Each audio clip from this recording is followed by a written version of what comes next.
Welcome to John and Dylan Online, a show where two comedians get this podcast pivot are on the internet. What? Yeah, that's it now. I'm tired of talking about fucking.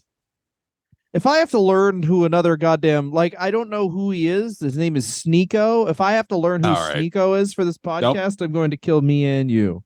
Nope. No, I refuse. I literally, you can be talking to me in this ear and I will have a drill in this ear. I'm done. Exactly. Let's core our brains out with a fucking nice little drill. I understand. I remember I was at a family reunion and one of my many insane old uncle cousins was talking to a younger person in university who obviously disagreed with them politically, and he just leaned over the table and he just went, "I'm not learning that." And I just was like, "Yeah, I get that. I got enough stuff in here. I don't need to know." Yeah. Oh yeah. I had a cousin get in an argument about trans rights and here's what he said. He said, "Send me whatever you want. I don't read, I can't read, and I don't like you." Anyway, we're going to talk about House of Cards now. House of Cards, the TV show and a House of Cards that befell Kevin Spacey. Whoa. So, ladies and gentlemen, House of Cards, this is going to sound crazy, but this was like Netflix's real, Netflix already was like, I got a big swinger and I'm going to swing it around this party. By swinger, I mean dick, of course, with the purchasing of Arrested Development. But then they started this big old campaign of basically one of the last movie stars, Kevin Spacey, will be doing a TV show. And David Fincher, that guy who fucked up the Aliens movies, but I'm pretty sure David Fincher did Fight Club, right? I always get this confused. No idea. I know he did 7 with Kevin Spacey. He did do 7. Oh, fuck yeah, he did 7. I fucking love 7. David Fincher rules. That's a weird movie to say you love, but yeah, sure, yeah. I do love it. I find it incredibly creepy and unnerving. I find Morgan. Yeah, good. Yeah, eat him. Yeah. Oh, the sins. Yeah, the bad guy wins. Yeah. Oh, yeah. Fuck. It's about humanity, you fuck. And by the way, it's also the best performance Morgan Freeman's ever delivered. It's so wonderful and nuanced, and he's got a switchblade. Oh, it's great. You're telling me 7 comes on the television in a hotel in the afternoon when you're on the road, and you're not watching the rest of it? How it ends. I'm not even gonna ruin how it ends. I mean, if you don't know how 7 ends at this point, go fuck yourself. What's in the box? What's in the box? Hey, don't. John, don't. Dylan, what is in the box? We don't know, actually. K-Space. K-Space. We're not giving him a nickname. So, K-Space, K-Pax, K-Pax, Dub. K-Dub. You don't realize in 95 he had 7 and The Usual Suspects? What a fucking year that is. Oh my God. Kevin Spacey has one of those fucking careers where you're like, how'd this guy get so famous? And it's like, oh, he did some bangers, bro. And also was in American Beauty, I'm going to say it, the craziest movie that no one in the moment went, what the fuck are we watching? No, dude. All right. So I'm listening to something. Oh my God. It's called You Must Remember This. And they're doing a whole. Of course. I've been listening to You Must Remember This for years. I remember listening to You Must Remember This, super drunk, leaving your house after we got super drunk for your birthday to fly to Canada, still drunk, got there, and my flight just didn't exist. And I just remember being like, all right, this is a real time where sleeping for 8 hours would have been an asset. We did not do that. What do you want to do, buddy? And I was like, we're gonna buy a new ticket and we're gonna buy an iced coffee and we're gonna go smoke some cigarettes. Well, this is there's direct quotes about the movie Lolita that's every man is attracted to 12-year-olds. That's literally what the director said. If you're a man and you're telling me you aren't attracted to 13-year-olds, you are a lying man. I'm going to say this, pre the year 2017, society was just drunk men around a sober girlfriend. To go back to our earlier point, because that is something that you also hear. You're 23, you've started dating a girl, you bring her around your friends, you go to the bathroom, you come back, your friend who's decided to wear a cool jacket that he thinks enhances his personality is like, listen, I'm not going to fuck a kid, but when you go by a school, I sniff the air. You know what I'm saying? I just like to see the talent. For fuck's! I pictured the talent is that's not. I pictured a stand-up comedian who once started driving slow because a lady was wearing yoga pants. Oh yeah, that's also some immediate family members I have. Yeah. Oh yeah, I forgot I totally forgot I have that won't take 400 series highways because they want to see chicks jog. Yes. And you know what that is, John? That's Toronto, baby. That's life.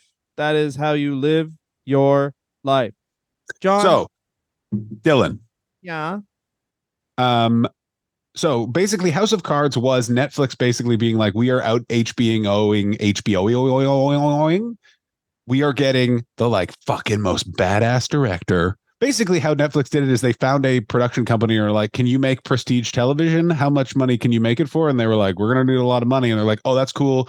We're an internet thing. And we're in that phase of an internet thing where people haven't figured out it's a scam. They've just given us a fuckload of money. So would you like a fuckload of money to make that thing for us so we can continue our weird grift? And they were like, yeah. The internet rules. And then they made House of Cards, which the first season objectively rules. Great, really tense, fun political drama. I will dispute this. First of all, I would like to revisit what you're saying, where it's like the whole idea of Netflix was like, hey, we don't release our information about who actually watches this, so we're giving all the license back to the creators.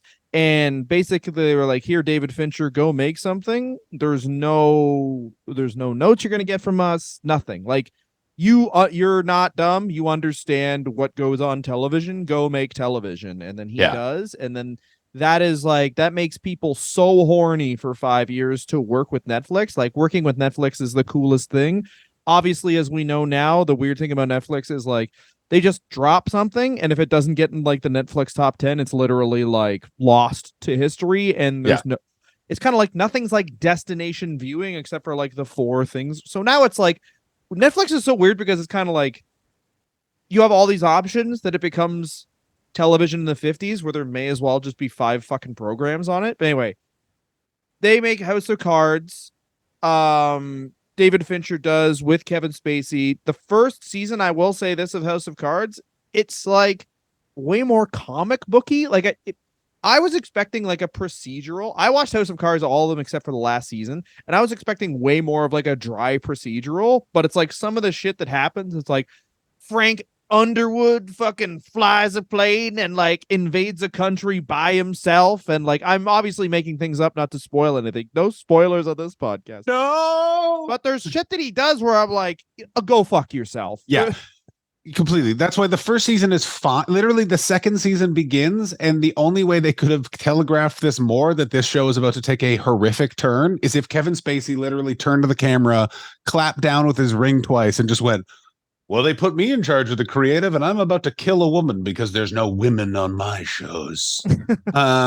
It's nuts.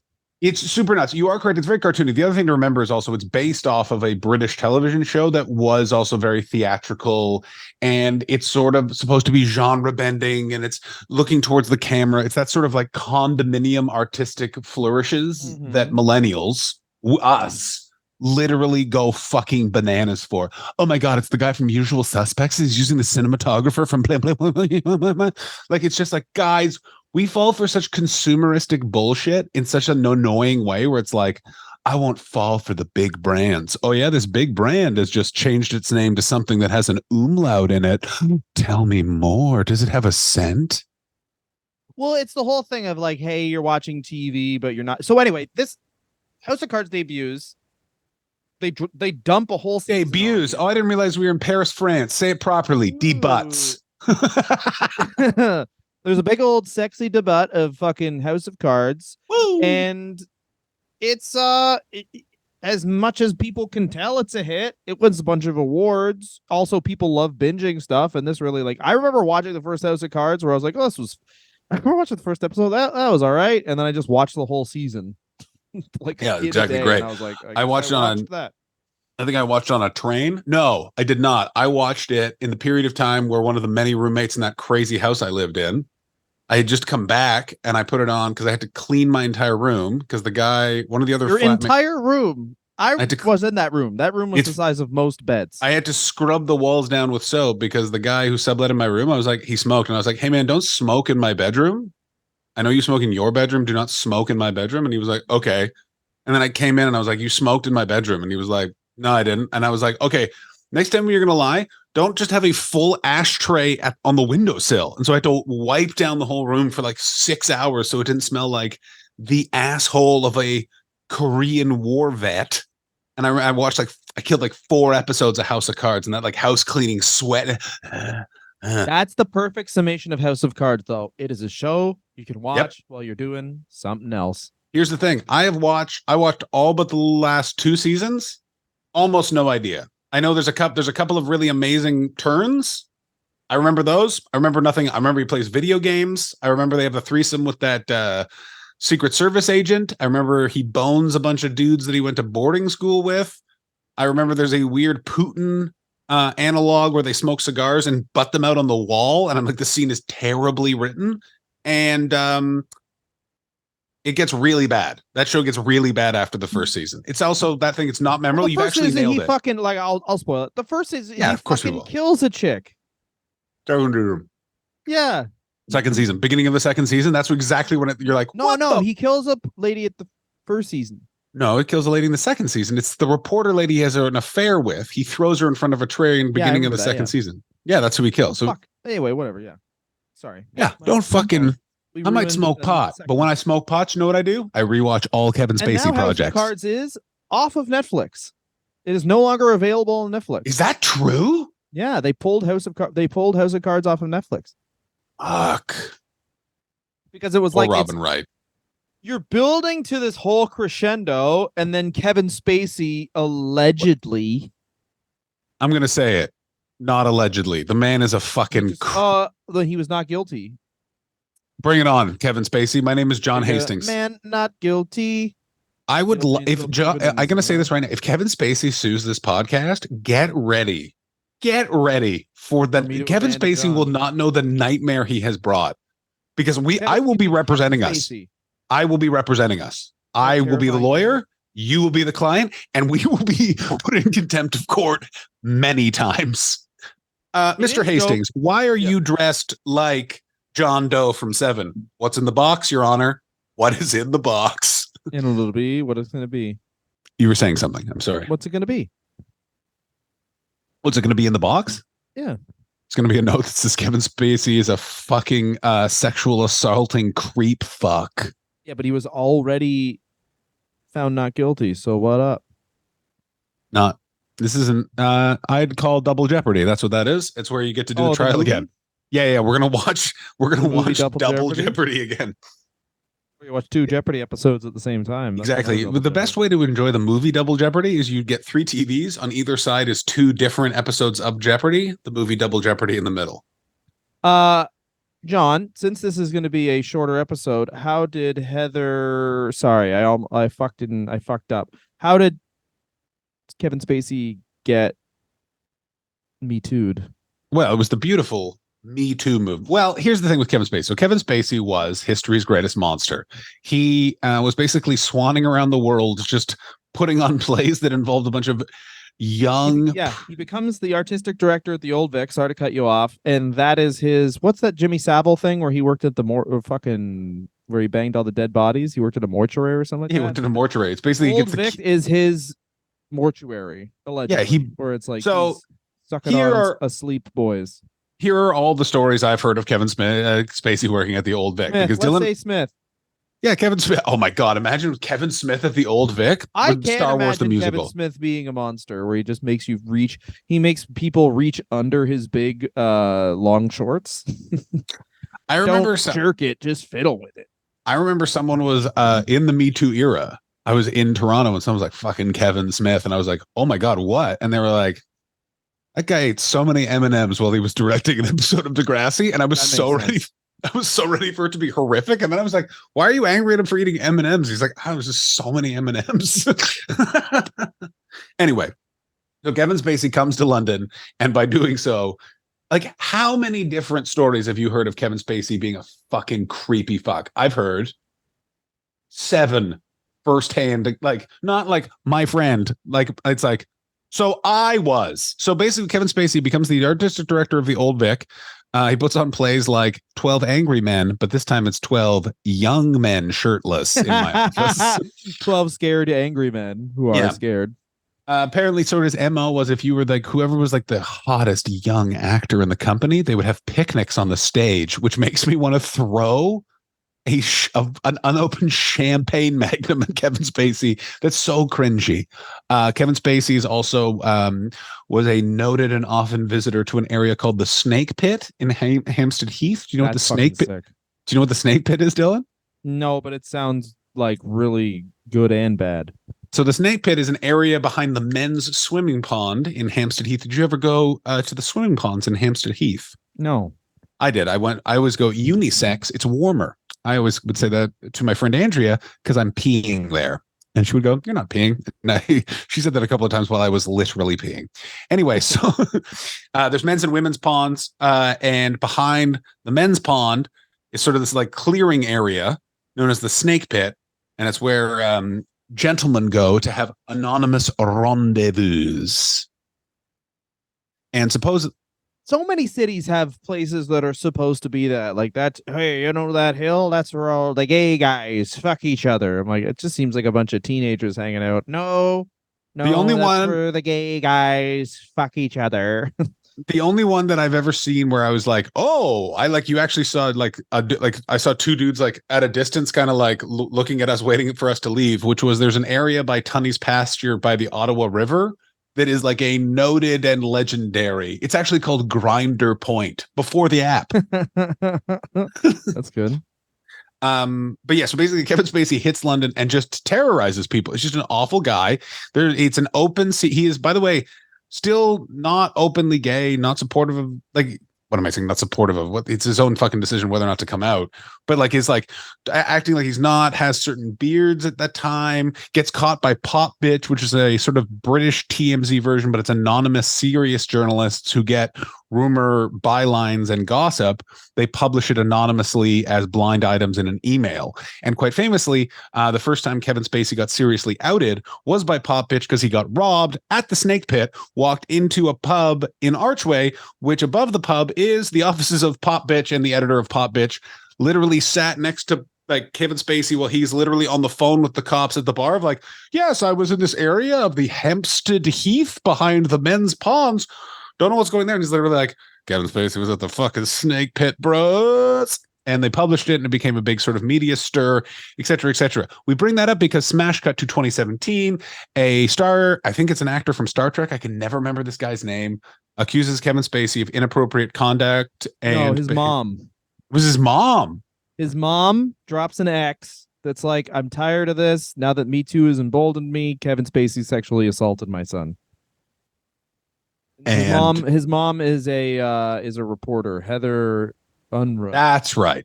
Heather Unruh drops a sick ass X and then sent it all into the stratosphere. And then what was Kevin Spacey's response? I think probably one of the most tone deaf responses to a Me Too accusation ever, which was, I'm gay. He went, yeah, I am gay, which is so funny. Oh. That's so funny. That's like, you kill your mistress and it's like, did you murder someone? I'm a Virgo. I am having an affair, Sorry, I'm polyamorous or whatever. We're swingers. We're swingers. Sometimes I swing and axe at women who I don't like's head. Do you deny the Holocaust? Yeah, I'm a reader. But that's the other thing about Kevin Spacey being it was so nuts. Everyone knowing that he's gay is it's not a big deal because it's like no one views Kevin Spacey sexually. Like no. Literally every single movie he's playing a rapist. It's also one of the ones where it's like he gets Me Too'd and I just remember everyone being like, yeah. Like it was like, oh, the city of London literally was like, yeah. Like, because I remember there were headlines around the world and it was literally like Harvey Weinstein is the worst, Louis C.K. And then like Kevin Spacey, as we all knew. Well, yeah, there's also an interview with Jim Norton that the guy who is the lead in the new RoboCop does, where he talks about how Kevin Spacey, when they were on set together, Kevin Spacey was very friendly to him and he like very, very political and like not saying explicitly what happened, but just that Kevin Spacey always he said one time he came into his dressing room and Kevin Spacey wanted to shake hands, but like he was like, he was like, "Hey, shake my hand," but he put his hand through his fly in his pants and came out his fly, and he was like, "You want to shake my hand?" And the guy was like, "No." So according to Kevin Pollak on the set of The Usual Suspects, Bryan Singer's had his boyfriend there. And at some point, Kevin Spacey, just as a power move, fucked Bryan Singer's boyfriend. And they were like, are we like literally Kevin? It was like the last week of filming, and Kevin Pollak's like, so I guess the movie's shut down. Like, what the fuck is going on? And Kevin Pollak wrote about it in his book. His publisher was like, you can't put this out because Kevin Spacey isn't outed as a gay man. So the story will be Kevin Pollak outs him, and he can he doesn't have to address this or anything like that. And so there's, I think, part of the strategy of him never coming out was also a way to sort of throw up smoke against any kind of accusations, because he could kind of be like, you're outing me. And it's like, well, like you're literally being like, you murdered my mom. You just jaywalked to come and accuse me of that. Well, that's the interesting thing about guys like this and people like this who use the social difficulty of what they're going through as a cover to be predators. And this is it's so the way you put that is so fucking dark too. Sorry for yeah, but that's true though. It's like yeah, completely. But it just goes to show what a fucking asshole this. Like, it's just fucking monstrous that he's literally using things that are not guilty though. I mean, yeah. Well, listen, he had it. Not guilty. Can I just say this when it comes to fucking courts, which is like, okay, we have a third one where it's like not guilty, guilty, not guilty, but then like a third one where it's like, look, we can't get you on this one. Well, we know you did something. Well, he's got a bunch of civil cases. It's very much like a court it's case. He's not going to direct jail, but there's a bunch of civil cases which it's like way easier to prove. Like this, he's gonna owe some. He's gonna be writing some friggin' checks. But this guy is an arts alpha. I've been around this guy. If this guy is not being praised and being told he's a fucking genius for portraying an alien who eats a whole banana, he is in the best. Like, the fact that this guy is not continually having his soul sucked off is got to be hell for him. And you know that because he's the only guy who was Me Too'd and then started releasing videos of him as the character from his most. Oh, bro. So for those of you that haven't seen this or jogging your memory, he gets, obviously no one in Hollywood wants to work with him. I wouldn't say the word canceled because canceled is such a no one in Hollywood wants to work with him because people are, but it's so. That really belies the fact that, like you said, these stories were open and out there, but people were still like, yeah, I don't know. I mean, it's the crazy thing. People, wait a minute. He's being held accountable. We're never working with him again. I completely agree. People are fucking rats. I completely agree. The amount of times I've had to, because the whole Russell Brand thing finally came out in the UK, and the amount of people I've heard say, like, I heard a story, and I was like, wait, what? And they were like, but like, I thought it was like an exaggerated gossip. And I was like, you heard those stories all of the time. Literally, the UK comedy scene was basically a collection of people going, can you believe what Russell Brand did? And then we did some comedy on the side. But to your point, is a lot of people also just, it's sort of just noise coming at people, and you have to sort of confront this or understand, you know what I mean? Like, it's also that sort of thing of like, there were a lot of people just looking the other way because also Kevin Spacey was this patron of the arts. He was someone that was out there a lot, doing lots of things. You want to get your project greenlit, like, he fucked Bryan Singer's boyfriend just as a power move, and Bryan Singer had to be like, well, I guess I have to now make this man's career so I can release my movie. Not to defend Bryan Singer, who also turned out to be a fucking monster, but you know what I'm saying? Dylan, do you know what I'm saying? Well, this is the other thing about Kevin Spacey is he also used the defense of, like, they're saying you sexually assaulted him while he was too drunk to defend himself. He's like, yeah, I'm a flirt. Oh my God, I forgot about that. A flirt. Yeah, what do you... that's a real. That's. I've heard that one a bunch though. Like, what was the politician? Did you murder this man? I like to win. Who was the politician who got done up for same thing, harassing people? He was big for like 2 seconds during COVID. Him and his brother. Oh, fucking Andrew Cuomo. Oh, it's like, yeah, I'm Italian. I'm friendly. Funny because that was the first thing I thought of when all that came out. I was like, yeah, he's Italian. And he's like, yeah, I'm Italian. But and then everyone came down on him. I'm like, well, I guess that's not a good defense, Andrew. I don't know. I'm sorry I drew that one up for you.